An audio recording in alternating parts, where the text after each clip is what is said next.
ser consciente. Cuando yo a diario practico ser consciente, entonces en el momento que me encuentro, digamos, enganchado en el drama por la razón que sea, el ser consciente es lo que me lleva a poder volver a elegir otro sistema de pensamientos. Te voy a poner un ejemplo. Ayer yo estaba en Facebook, o sea, yo postulo cosas ahí, después por ahí me voy, y estaba viendo mensajes que habían sido filtrados. Y uno de esos mensajes, viene una persona y me dice, que ni me conoce ni nada, o simplemente, no sé, así, viene y me dice, solo te quería saber que tú como músico y como cantante eres muy mediocre. Así salió. Entonces, ahí se me movió, wow. El ser consciente es lo que no me llevó a decirle lo que en ese momento hubiese querido decirle. Pero ahí, eso se estaba moviendo. Entonces ahí es donde yo me tuve una oportunidad de quedarme con ello y recordar que eso que yo estoy sintiendo es simplemente una parte, una burbujita de la ola que está saliendo simplemente para ser vista, más nada. Es que es parte del amor mismo. Mira qué paradójico, es parte del amor mismo. Que si yo le quito todas las interpretaciones es simplemente parte del océano mismo. Al ser consciente, no dije que no lo sentí. Y no te digo que se me movió por un ratito, porque eso ahí trajo inclusive la propia duda que puedo tener yo mismo sobre si eso es verdad o no. Porque al final de cuentas lo que te mueve es lo que tú crees acerca de ti mismo. Lo que pasa es que ahora lo ves allá afuera reflejado en cierta manera. Y yo me quedé con eso. Entonces cuando empecé a sentirme un poquito más siendo consciente, esa persona es el santo Hijo de Dios. Esta persona es igual que yo. Y que se atacó a sí misma. Ella eligió atacarse creyendo que está atacándome a mí. ¿Okay? Entonces yo lo que hice fue que yo dejé a un lado la idea de que esa persona me está diciendo algo, es culpable. Simplemente me di cuenta que, el regalo que ese comentario me dio es el regalo de ver el contenido de mi mente, ver mis pensamientos. Eso es ser consciente. Ahí es donde yo pude respirar profundamente y observar. Y bueno, en la forma que fue lo que hice, la bloqueé. Yo no necesito personas que me están mandando ese tipo de mensajes. Ahora, yo no la bloqueé en el sentido de que esa persona es culpable. Que pueda que me la encuentre en la calle un día y sienta una apreciación, un amor, como todo. Pero si ese es el tipo de comportamiento que la persona va a tener en una red social como esta, yo simplemente la bloqueo. Entonces hice lo que, la bloqueé, pero yo atendí mi sentir. Si el bloqueo fue con rabia, entonces todavía hay que perdonar. Pero una vez que la bloqueé, sí, me quedé sintiendo lo que estaba sintiendo.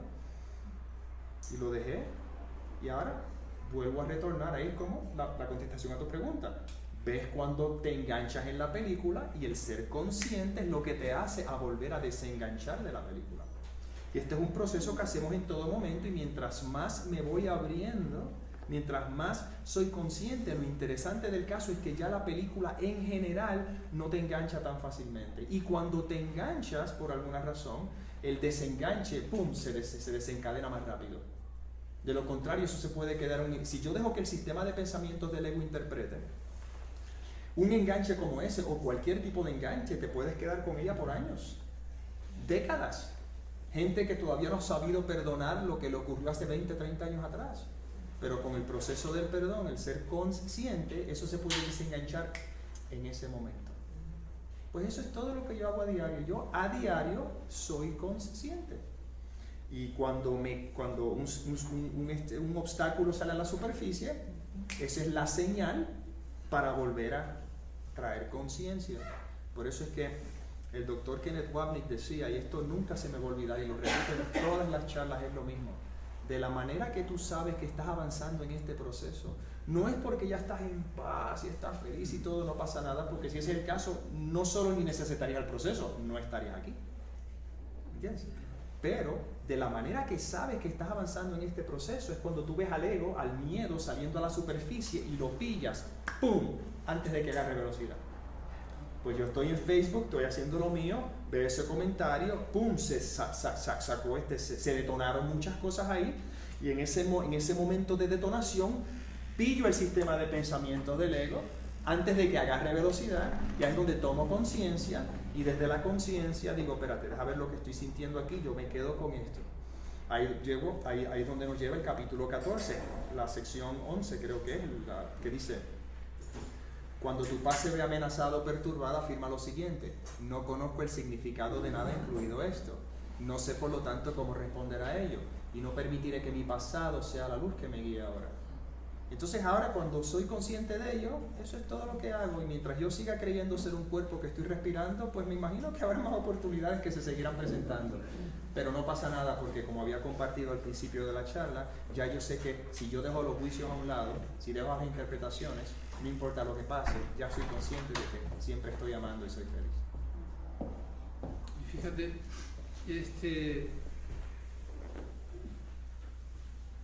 a veces observar el lenguaje es interesante, porque finalmente el lenguaje no es otra cosa que una forma de expresión que pasa a este escenario que conocemos como conducta, ¿no?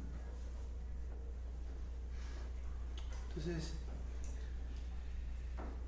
¿cómo hacemos en la vida práctica? ¿Hay otra vida que no sea la experiencia práctica? ¿Hay otra vida que no sea la experiencia? ¿Hay otra vida que no sea la practicidad? Porque claro, si yo tomara el curso de milagros y me aislara y me fuera a una caverna, a una cueva, y ahí viera así, pero no hay otra vida que no sea la que cotidianamente nos está invitando a observar. O sea, hay condiciones que en la práctica uno va desarrollando y que, como decía Nick, es parte del entrenamiento. Esto es un entrenamiento. El curso se define como un curso de entrenamiento mental. Requiere disciplina, requiere práctica. ¿Dónde está la práctica? En la experiencia cotidiana. No es una práctica que esté separada de lo que llamamos vida. Entonces, si tú y yo salimos a la vida, a la experiencia, desde la creencia en la dificultad, frente a cualquier situación que suceda, me voy a encontrar que es difícil. Es como si yo llegara a algún lugar y primero levantara una pared, no piensen en el muro de Trump, levantara una pared que dice es difícil. Pues bueno, claramente me voy a dar contra la pared, voy a experimentar la frustración de que hay una pared, voy a volver a experimentar la limitación. Entonces, el curso te dice que frente a una situación que parezca afectarte o robarte la paz, desarrolles esta condición de observancia, de atención. Te dice una y otra vez que te responsabilices de lo que en ese momento está pasando a través de ti, de lo que está sucediendo, de lo que estás sintiendo. Y te dice que te plantees una pregunta conducente. ¿Hay otra manera de ver esta situación? Si te das cuenta, la pregunta de hay otra manera de ver la situación abre un campo de posibilidades, ¿no?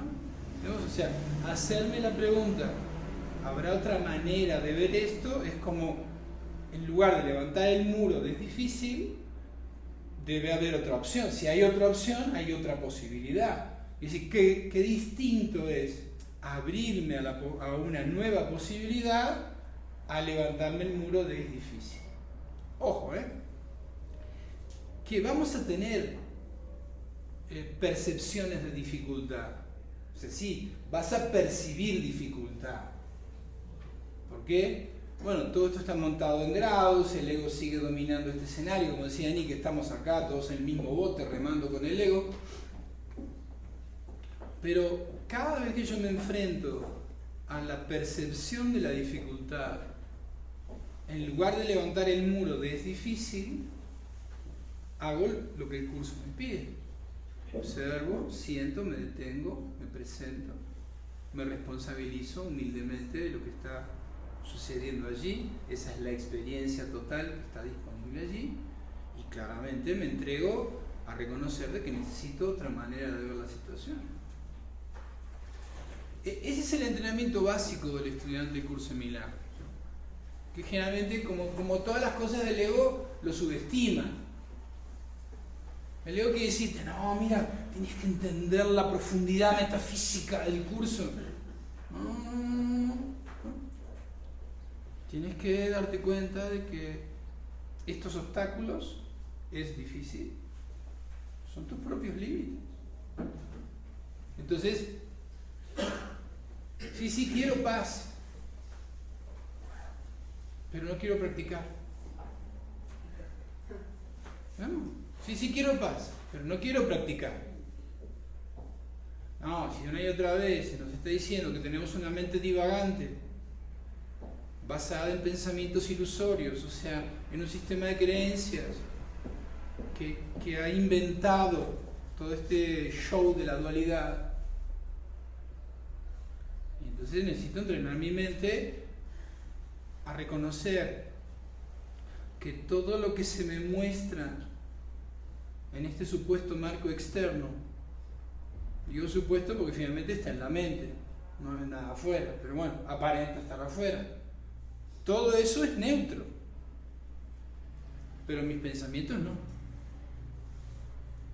Mis interpretaciones no son neutras. Entonces, ¿dónde está mi entrenamiento? Mi entrenamiento está en darme cuenta realmente que ese mundo que está montado ahí afuera es neutro y que ahora yo puedo invertir la percepción, regresar la causa a la mente y en lugar de fabricarme una dificultad, me fabrico una posibilidad. Bueno, ese es el rol histórico del Paráclitos, ¿no? O sea, del Consolador, del Espíritu Santo. O sea, de antes que se nombrara el Espíritu Santo, estaba este concepto de que en nuestra mente había un consolador, como un consejero, según la traducción de la palabra, ¿no? ¿Qué quiere decir? ¿Qué haces con un consejero? No habrá otra manera de ver esto, ¿no? O sea, lo que tienes un consejero le preguntas, mira, yo lo veo así, no entiendo mucho. No habrá otra manera. O puedo quedarme en la idea de, y con todo respeto y con todo amor te lo digo, de es difícil, de no se puede, de la dificultad, y entendamos una cosa, en una mente poderosa, porque este es un poder que no es nuestro, pero que nosotros usamos, tú le pones la creencia de la imposibilidad y no hay para dónde. Pero tú le abres el campo de posibilidades y ahí lo tienes. Siempre vemos lo que queremos ver. Si quiero ver dificultad, dificultad. Y si quiero ver posibilidades, ahora empiezo a recordar que desde esta humilde entrega se me puede proveer de una nueva alternativa, una nueva perspectiva, una nueva interpretación, ya no ligada a mis conceptos y definiciones personales y particulares, sino es como la versión de la plenitud. La versión, eso sí. La versión de la plenitud. ¿Dónde? Ahí mismo donde tú percibías dificultad. Si quieres, se te abre la posibilidad de la versión de la plenitud. Si quieres. Entonces, una de las cosas que me gustaría añadir, que él estaba compartiendo, por lo general decimos que deseamos la paz, pero ahí es donde uno tiene que ser consciente y honesto, porque cuando estamos hablando de desear la paz, yo puedo utilizar otra palabra, es desear la verdad. Y la verdad, cuando estamos hablando de plenitud, no es un personaje que tiene mucho. La verdad es que soy mente y no cuerpo. Entonces, cuando el ego me vende su versión de plenitud, le puedo ver esto de otra manera. Sigue manteniendo la atención fija en el personaje, que eso no es desear la verdad, eso es seguir siendo un personaje más cómodo, como quien dice, para ver qué otras alternativas dentro del sueño yo puedo tener. Pero cuando yo de verdad deseo la verdad, que es la práctica diaria, ya la práctica no es tanto en el sentido de cómo cambio mi experiencia, es más bien en el sentido de quién soy. Y eso es cuando estamos hablando de plenitud, a eso es a lo que vamos. La práctica en realidad es ¿quién soy? ¿Qué es lo que realmente soy? Entonces, cuando dejo todas mis interpretaciones a un lado, paradójicamente, lo que me estoy abriendo es a esa experiencia que con las palabras no se puede explicar. Por lo tanto, la pregunta que tú has hecho es muy válida y es muy importante porque obviamente es la típica pregunta: ¿cómo yo puedo lidiar con estas experiencias? Pero es muy importante también ser consciente de que si lo estoy haciendo desde el personaje, la contestación no me va a llevar a ningún lado. O sea, por lo tanto, la pregunta de ser consciente para mí es que a diario yo lo que practico no es ser consciente cuando me llega un trancazo, es ser consciente de que esta no es mi realidad. Porque lo que sucede es que cuando las cosas van bien, la práctica ya no me interesa, porque quiero que las cosas vayan como vayan. Así que ahí es donde lo estamos llevando cuando queremos de verdad sacarle provecho a este trabajo, es recordar que cuando el Espíritu Santo me enseña, puedo ver esto de otra manera, es una forma de decir, puedo reconocer la irrealidad de esta experiencia. Y desde ese espacio, lo que el personaje se encuentre haciendo, pues simplemente es un efecto de una mente que se siente plena. Y ya se le quitan los conceptos a pared y a todo eso. Pero eso es muy importante ser consciente de, porque entonces estoy de nuevo tratando de aplicar estas enseñanzas desde el personaje para beneficio del personaje. Y lo que estamos ahora reconociendo es qué es lo que de verdad deseo. Cuando tú me preguntas a mí, este personaje, Nick Arandes, cuando deseo la paz de Dios, por ejemplo, que el curso te dice dejar las ilusiones a un lado, yo simplemente lo que yo me estoy abriendo, lo que siento que me abro en cada momento es mirar los obstáculos. Mientras vivo mi vida normal, mientras tengo todas las experiencias que todos tenemos. Ahora yo lo que estoy pidiendo a un nivel más profundo es enséñame a ver los límites que yo he puesto al amor incondicional que soy. Y obviamente mirar esos límites significa mirar esas partes que no son necesariamente muy cómodas. Pero sin embargo el Espíritu Santo te dice, la única razón por la cual no son cómodas es porque las estás interpretando. Si dejas de interpretarla, como nos comparte Gabriel, efectivamente todo es neutro. Mis pensamientos, mis interpretaciones no son neutras. Pero si yo ahora dejo de interpretar, entonces ahora lo que estoy viendo es una experiencia que se desenvuelve con todas sus diferentes escenas, pero nada de eso tiene que ver conmigo. Migo, no esto. Migo, la totalidad. Eso sí es muy bonito y ser siempre muy consciente de. Por eso siempre me gusta recordar que qué es lo que de verdad deseo. Entonces ya de ahí en adelante ya la práctica es natural, es un hábito. Y por eso ya, no sé si es en el libro, ya no sé ni dónde lo escuché, que ya toda oración se reduce a gracias porque ya sé quién soy. Bingo, diste en el clavo. Exacto. Perfecto. Tenemos...